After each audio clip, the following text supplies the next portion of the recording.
پاکستان کی معاشی ٹیم کا دورہ واشنگٹن کامیاب، بڑی کامیابی حاصل ہو گئی۔ IMF نے پاکستان کی 6 سے 8 ارب ڈالر ایکسٹینڈڈ فنڈ فیسلٹی کے لیے درخواست منظور کر لی۔ موسمیاتی تبدیلیوں کے نقصان کی فنڈنگ کی دوسری درخواست پر IMF پھر غور کرے گا۔ IMF مشن مذاکرات کے لیے آئندہ ماہ پاکستان پہنچے گا۔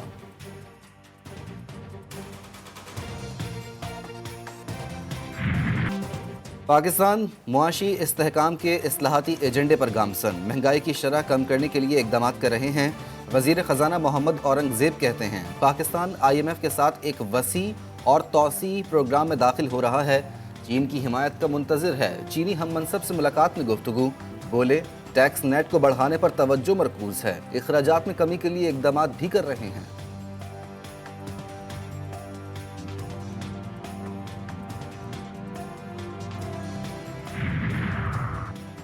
ملک کی معیشت تباہ، عوام کے ووٹ چوری کر کے ملک کے سب سے بڑے چوروں کو مسند پر بٹھائیں گے تو ملک کا والی وارث اللہ ہی ہے، PTI رہنما اعظم سواتی کہتے ہیں۔ الیکشن کمیشن سمیت تمام لوگ جنہوں نے آئین اور قانون کی دھجیاں اڑائیں، ان کے لیے انصاف کا راستہ تنگ ہونا چاہیے۔ مقتدر حلقے ملک کے لیے قانون اور آئین کی علم برداری کے لیے سوچیں۔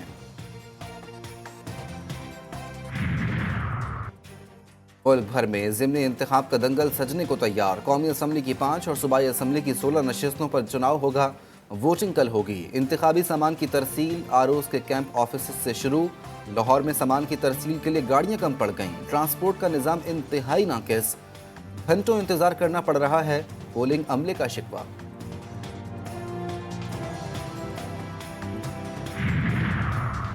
ضمنی انتخابات میں سیکیورٹی کے سخت انتظامات کا فیصلہ، وفاقی حکومت نے سول آرمڈ فورسز اور پاکستان آرمی کے دستے تعینات کرنے کی منظوری دے دی۔ دستے کوئک ریسپانس فورس کے طور پر استعمال ہوں گے، موبائل فون سروس بھی بند رکھنے کا فیصلہ۔ 21 تاریخ کو ایک ریفرینڈم ہونے جا رہا ہے اور جیسے 8 فروری کو پاکستان کی عوام نے باہر نکل کر ایک آگ کے دریا کو عبور کر کے پاکستان تحریک انصاف کے امیدواروں کو اور عمران خان صاحب کے نام پر ہمیں ووٹ دیا تھا۔ 21 تاریخ کو الیکشن نہیں ریفرینڈم ہونے جا رہا ہے، جیسے 8 فروری کو ووٹ دیا ایسے ہی 21 کو ووٹ دینا ہوگا۔ PTI رہنما زین قریشی کی میڈیا سے گفتگو، بولے عوام نے ہمیں ووٹ دیا اور ہمارا ووٹ چوری کیا گیا، فارم 45 اور فارم 47 کو تبدیل کیا گیا، 21 کو ہم نے ووٹ اور جمہوریت کے ذریعے بدلہ لینا ہے۔ احتساب عدالت اسلام آباد کے حکم پر بشرا بی بی کا نجی اسپتال میں طبی معائنہ، اڈیالہ جیل ڈاکٹرز کی موجودگی میں بشرا بی بی کی اینڈوسکوپی کی گئی۔ شوکت خانم اسپتال کے ڈاکٹر عاصم یوسف بھی موجود رہے۔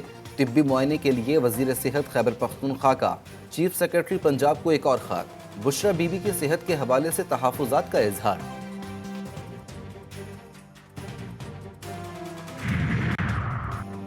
9 مئی جلاؤ گھراؤ کے 5 مقدمات میں اپوزیشن لیڈر عمر ایوب کی عبوری ضمانت میں 21 مئی تک توسیع، تفتیشی افسر سے آئندہ سماعت پر رپورٹ طلب۔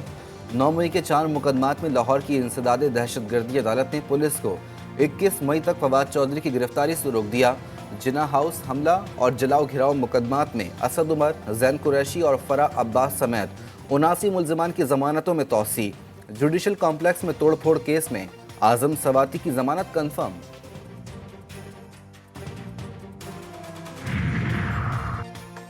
قصور میں سنی اتحاد کونسل کے غیر قانونی جلسے کے انعقاد پر مقدمہ درج کر لیا گیا۔ شیر افضل مروت اور سردار محمد حسین ڈوگر سمیت 16 رہنما نامزد۔ مقدمے میں 500 سے 600 نامعلوم کارکنان کو بھی شامل کیا گیا۔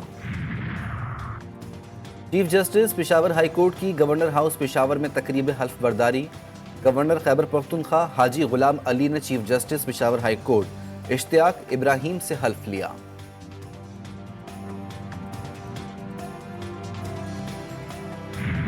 پاکستان ملٹری اکیڈمی میں پاسنگ آؤٹ پریڈ، مختلف کورسز مکمل کرنے والے کیڈٹس پاس آؤٹ ہوئے۔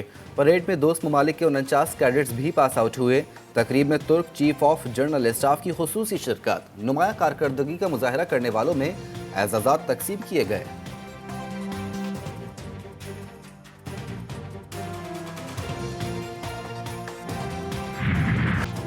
خیبر پختونخوا میں بارشوں سے نظام زندگی درہم برہم، نوشہرہ میں مکان کی چھت گرنے سے 3 خواتین جاں بحق، لوور دیر کے ضلع ہر میں سیلابی صورتحال، مختلف واقعات میں 12 افراد جاں بحق، 300 سے زائد کچے مکانات کو نقصان پہنچا، مواصلاتی نظام درہم برہم، لینڈ سلائیڈنگ کے باعث اہم شاہراہیں بند، پنجاب کے مختلف علاقوں میں بھی بادلوں کے برسنے کا سلسلہ جاری، اسلام آباد میں بادلوں کے ڈیرے، ملک میں بارشوں کا سلسلہ 22 اپریل تک وقفے سے جاری رہنے کا امکان۔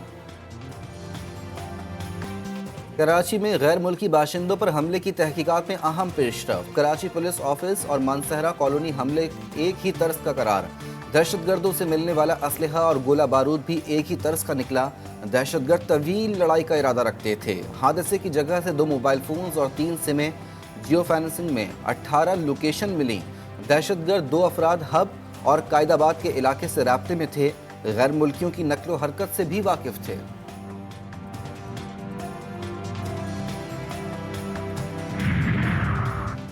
کراچی میں درخشاں پولیس کے ہاتھوں زیر حراست ملزم کی ہلاکت، ملزم ایس پی نیئر فرار کروائے جانے کا انکشاف، ساحل پولیس نے مبینہ طور پر جان بوجھ کر اپنے ایس پی کو گرفتار نہیں کیا، تفتیشی پولیس آخر تک مرنے والے ملزم کے خلاف ثبوت ڈھونڈتی رہی، معز نسیم کے خلاف مقدمہ بھی جعل سازی سے درج کیا گیا۔ لاہور میں پولیس کا ایکشن، باغبان پورہ کے علاقے میں پولیس کا ملزمان سے مقابلہ، فائرنگ کے تبادلے میں 2 ڈاکو مارے گئے، 1 کانسٹیبل شہید اور دوسرا زخمی، ڈی آئی جی آپریشن سید علی ناصر رضوی اور ایس پی کینٹ اویس شفیق کی میو اسپتال میں زخمی کانسٹیبل کی عیادت۔ لاہور میں سندر پولیس کی غفلت کے باعث زیر حراست ملزم ہتھکڑیوں سمیت فرار، اہلکار ملزم کو تفتیش کے لیے تھانہ ٹاؤن شپ لے کر جا رہے تھے، ملتان روڈ لوہار والا کھو پر ملزمان نے مزاحمت کی اور ہتھکڑیوں سمیت فرار ہو گیا۔ کوآپریٹو سوسائٹیز میں بے قاعدگیوں کا انکشاف، registrar cooperative housing societies Sindh ضمیر عباس نے تحقیقات کا آغاز کر دیا، گلستان اور سر سید سمیت 4 ہاؤسنگ سوسائٹیز کو نوٹسز جاری، انسپیکٹر وقار سلیم انکوائری آفیسر تعینات، 1 ماہ میں رپورٹ طلب کر لی۔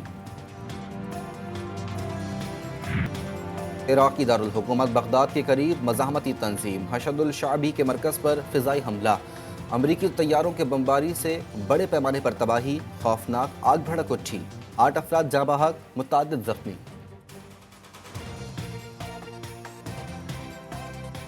غزہ میں اسرائیلی بربریت جاری، جنوبی رفح میں حملے کے دوران 8 افراد شہید، رہائشی عمارت کو نشانہ بنایا گیا، شہداء کی تعداد 34,012 تک پہنچ گئی، اسرائیل کی جانب سے رفح کے اطراف میں فوجیوں کی تعیناتی کا عمل تیز کر دیا گیا، مشرقی رفح میں کھیتوں کو بھی تباہ کر دیا گیا، مغربی کنارے میں قائم نور شمس کیمپ میں اسرائیلی فوج کی فائرنگ سے نوجوان سمیت 5 فلسطینی شہید۔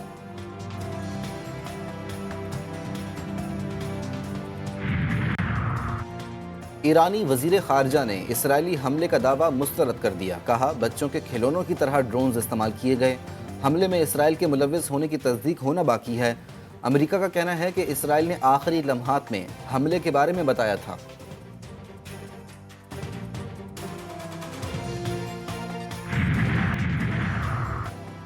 پاکستان اور نیوزی لینڈ کے درمیان 5 T20 میچز کی سیریز کا دوسرا میچ آج ہوگا، دونوں ٹیمیں شام 7:30 بجے راولپنڈی اسٹیڈیم میں آمنے سامنے آئیں گی، کھلاڑی جیت کے لیے پرعزم، سیریز کا پہلا میچ بارش کے باعث منسوخ کر دیا گیا تھا۔